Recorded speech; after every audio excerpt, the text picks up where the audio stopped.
श्री स्वामी समर्थ. सध्या अधिक महिना सुरू असून 15 जूनला हा अधिक महिना संपणार आहे. अधिक महिन्याचे अगदी काहीच दिवस शिल्लक राहिलेले आहेत. अधिक महिना हा 3 वर्षातून एकदा येत असतो आणि हा अधिक मास श्रीहरी विष्णूंना समर्पित असतो. अत्यंत पुण्यदायी, अत्यंत शुभ आणि पवित्र असा हा अधिक महिना मानला जातो. अधिक महिन्यामध्ये केलेले दान हे अत्यंत विशेष असते. त्याचप्रमाणे अधिक महिन्यामध्ये पूजापाठ, व्रतवैकल्ये, पारायणे, अनुष्ठाने या गोष्टीसुद्धा केल्या जातात. अधिक महिन्यामध्ये दानधर्म करण्याला महत्त्व आहे आणि त्यापैकी दीपदानाला विशेष महत्त्व आहे. सर्व दानांपैकी सर्वात श्रेष्ठ दान हे दीपदान मानले जाते. अधिक महिन्यामध्ये 33 दिव्यांचे दीपदान करण्याला विशेष महत्त्व आहे. 33 संख्येला एवढे महत्त्व का आहे तर हिंदू धर्मशास्त्रानुसार 33 कोटी देवतांचे प्रतीक म्हणून 33 दिवे हे अधिक महिन्यामध्ये लावले जातात, म्हणजेच दीपदान केले जाते. हे दीपदान केल्यामुळे विष्णूंची कृपा प्राप्त होते आणि आपल्या घरातील नकारात्मकता नष्ट होते, घरामध्ये सुखसमृद्धीमध्ये वाढ होते असे मानले जाते. त्याचप्रमाणे 33 दिव्यांचे दीपदान केल्याने माता लक्ष्मीची कृपा प्राप्त होते, आपल्या घरामध्ये बरकत येते, आर्थिक अडचणी कमी होण्यास मदत होते, तसेच आपल्याला पुण्याची प्राप्ती होते. कुटुंबातील मतभेद हे नष्ट होतात आणि कुटुंबातील नातेसंबंध हे घट्ट होतात. आता हे 33 दिव्यांचं दान जे आहे तर ते कशा प्रकारे करायचं आहे. जर अजूनही 33 दिव्यांचे दान केलेले नसेल तर अधिक महिना संपण्या अगोदर आपल्याला हे 33 दिव्यांचं दीपदान करायचं आहे. यामध्ये दिवे आपल्याला कोणते घ्यायचे आहेत, दिव्यामध्ये तेलाचा की तुपाचा वापर करायचा आहे, तर याची संपूर्ण माहिती आपण या व्हिडिओमध्ये पाहणार आहोत. व्हिडिओला सुरुवात करण्या अगोदर तुम्ही जर चॅनलवरती नवीन असाल आणि पहिल्यांदाच माझे व्हिडिओ पाहत असाल तर चॅनलला सबस्क्राईब करा. व्हिडिओ माहितीपूर्ण वाटला तर व्हिडिओला लाईक करा आणि हाईपसुद्धा नक्की द्या. सर्वात श्रेष्ठ मानले जाणारे दीपदान हे आपण कोणत्या दिवशी करू शकतो तर आपण कोणत्याही दिवशी हे दीपदान करू शकतो. ज्या दिवशी आपल्याला दीपदान करायचं आहे तर त्या दिवशी आपल्याला सकाळी लवकर उठायचं आहे. त्यानंतर आपल्याला स्नान करायचं आहे, स्वच्छ वस्त्र परिधान करायचं आहे, माता लक्ष्मी आणि श्रीहरी विष्णूंची विधिवत पूजा करायची आहे. त्यानंतर आपल्याला दीपदान करायचे आहे. आपण हे दीपदान सकाळी करू शकतो किंवा सायंकाळी करू शकतो. संध्याकाळी तिन्ही सांजेच्या वेळेला दीपदान करणे हे अतिशय उत्तम. परंतु आपल्याला जर संध्याकाळच्या वेळेला जमणार नसेल तर आपण सकाळी हे दीपदान केले तरीसुद्धा चालेल. शक्यतो आपल्याला दुपारची वेळ जी आहे तर ती दीपदानासाठी टाळायची आहे. आता यासाठी आपल्याला 33 दिवे घ्यायचे आहेत. हे 33 दिवे जे आहेत तर ते आपण धातूचे घेऊ शकतो किंवा मातीचे घेऊ शकतो किंवा आपण कणकेचे दिवे जे आहेत तर ते बनवू शकतो. यामध्ये आपण फुलवातींचा वापरसुद्धा करू शकतो किंवा जे रेडीमेड तुपाचे दिवे आपल्याला मिळतात तर ते सुद्धा आपण घेऊ शकतो आणि ते प्रत्येक कणकेच्या दिव्यामध्ये ते दिवे आपण ठेवून प्रज्वलित करून सुद्धा हे दीपदान करू शकतो. आपल्याला जे शक्य आहे तर ते दिवे आपल्याला घ्यायचे आहेत. धातूचे, मातीचे किंवा कणकेचे दिवे घ्यायचे आहेत आणि आपल्याला शक्य असेल तर तुपाचा वापर करायचा आहे, शक्य नसेल तर आपण तेलाचा वापर सुद्धा करू शकतो.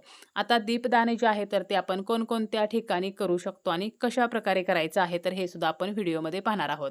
आपण आपल्या देवघरासमोर 33 दिव्यांचं दीपदान करू शकतो, तुळशीजवळ करू शकतो, नदीमध्ये सुद्धा दीपदान करू शकतो. त्याचप्रमाणे आपण एखाद्या मंदिरामध्ये सुद्धा हे दीपदान करू शकतो. ज्या वेळेला आपल्याला दीपदान करायचं आहे तर सर्वप्रथम आपल्याला एक तुपाचा दिवा जो आहे तर तो लावायचा आहे. म्हणजे आपण देवघरामध्ये जर हे दीपदान करणार असू तर आपल्या देवघरामध्ये जो दिवा असतो तर तो अगोदर आपल्याला प्रज्वलित करून घ्यायचा आहे. तुळशीजवळ सुद्धा आपल्याला दीपदान करायचं असेल तर तुळशीजवळ आपल्याला अगोदर एक तुपाचा दिवा लावून ठेवायचा आहे. मंदिरामध्ये जरी आपण हे दीपदान करणार असू तर त्या ठिकाणी सुद्धा आपण दिवा जो आहे तर तो अगोदर लावायचा आहे. त्यानंतर त्या मंदिरामध्ये जी देवता आहे तर तिची आपल्याला पूजा करायची आहे.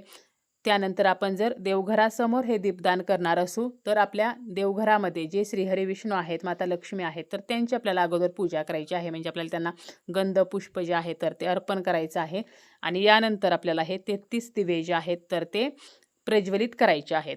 आता हे प्रज्वलित करत असताना आपल्याला एका ताटामध्ये हे 33 दिवे ठेवायचे आहेत आणि ते प्रज्वलित करायचे आहेत किंवा आपण एका ताटामध्ये 33 आवळे ठेवून त्यावरती हे दिवे ठेवू शकतो. आता आवळ्यावरती जर आपण हे दीपदान करणार असू तर आवळे ठेवायचे आणि त्यावरती आपल्याला तुपाने भिजवलेल्या ज्या वाती आहेत तर त्या ठेवायच्या आहेत, म्हणजे ज्या फुलवाती असणार आहेत किंवा रेडीमेड जे तुपाचे दिवे मिळतात तर ते आपल्याला त्या 33 आवळ्यांवरती ठेवायचे आहेत.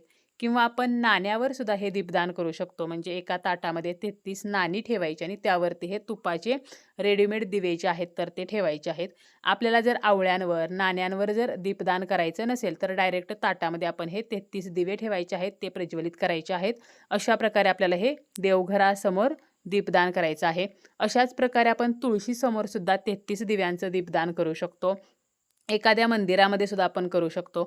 आता मंदिर आपल्या जवळ जर एखादं देवीचं असेल किंवा महादेवाचं असेल किंवा कोणत्याही देवतेचं जे मंदिर आहे, तर त्या मंदिरामध्ये आपण हे दीपदान जे आहे तर ते करू शकतो.